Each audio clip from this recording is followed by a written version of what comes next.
Welcome to another episode of I'm Dying to Tell You.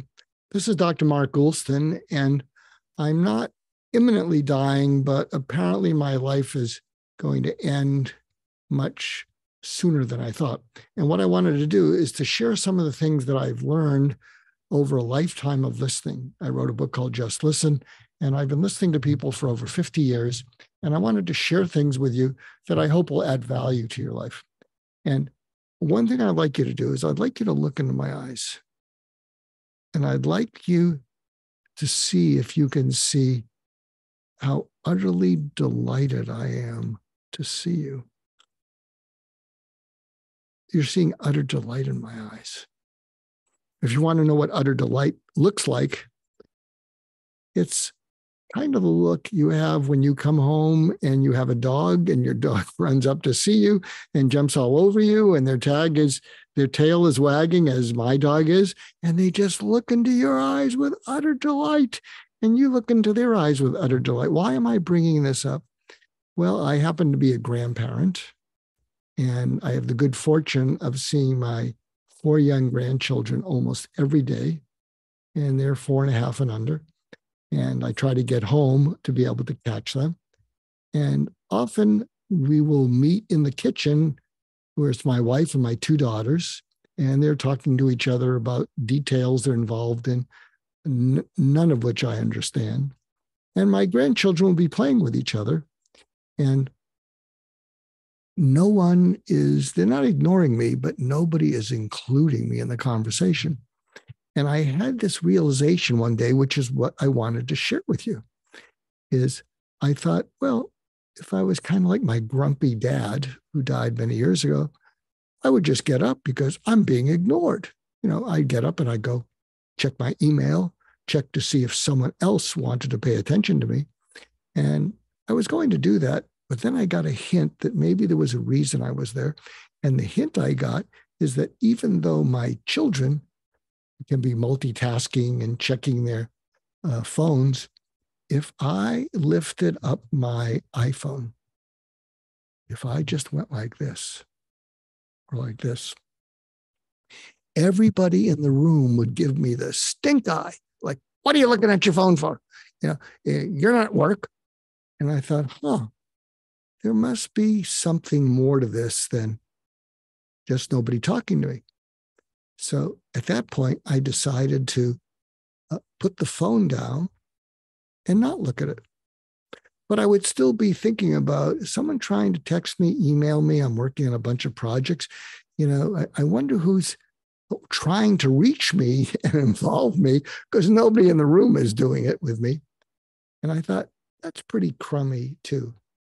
And then I had this notion that even though my wife and children, who were totally involved in their conversation, would not look at me, not say anything to me, not ask me anything, because, they were talking about things that I was unaware of. My grandchildren would be playing with each other and they would occasionally look up at me,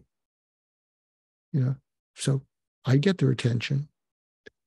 And I switched everything so that when they were there and they looked up at me, I would bathe them in utter delight, an utter delight that was just brimming with, I'm amazed by you. I adore you. I think you're amazing. And when I would bathe them in utter delight, they would take a second look. They'd look away and then they look back. And what I realized is it may be that they're not getting utter delight from people in their lives because people are in a rush. My children, my sons-in-law, they love my grandchildren, and and they'll pay attention to them, and they're when they're doing something or they're reading a book, it's quite loving. But this utter delight was something else.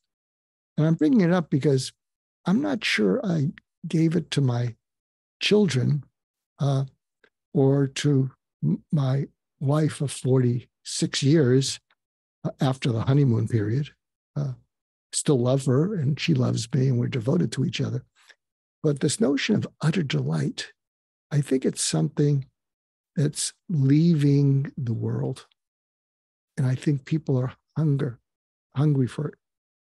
And I think what happens is it hurts that people don't have anyone that takes utter delight in them.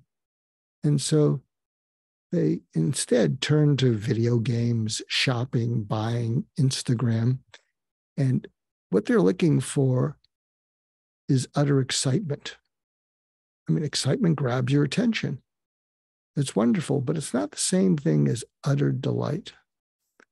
So I've now taken to doing this with anyone I meet, including all of you. I've been doing it with waiters and waitresses. And it's fascinating. So if I'm at a restaurant and a waiter or waitress comes over and gives me the bill, and they look at me and they say, "Is there anything else?" I'll look at their name tag and I'll say, "Judy, yeah, there's one more thing." And they'll look at me like they're in trouble. I'll say, "Judy, thank you."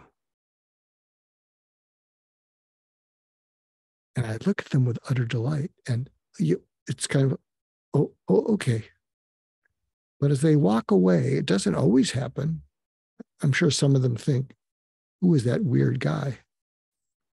But I'm going to continue to do it. Because one of the wonderful things about bathing other people in utter delight, at least when I do it, is my ego is gone. I'm not chasing after something else. And in a previous episode of I'm Dying to Tell You, one of the things I talked about that I've learned is what's really important in life and what's really unimportant. And I'm letting go of what's really unimportant.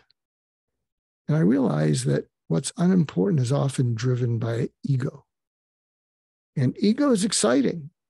And I'm sure if I was 20 years younger, or maybe before I got my diagnoses, my ego would have said, "Who needs utter delight? I want excitement."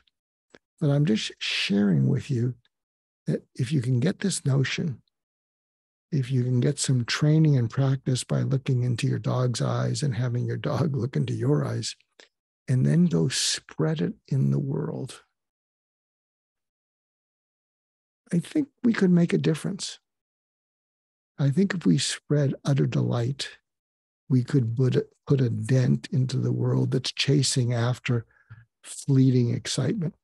So that's it for now. Thank you for watching these. Thank you for listening to these. And stay tuned for another episode of I'm Dying to Tell You.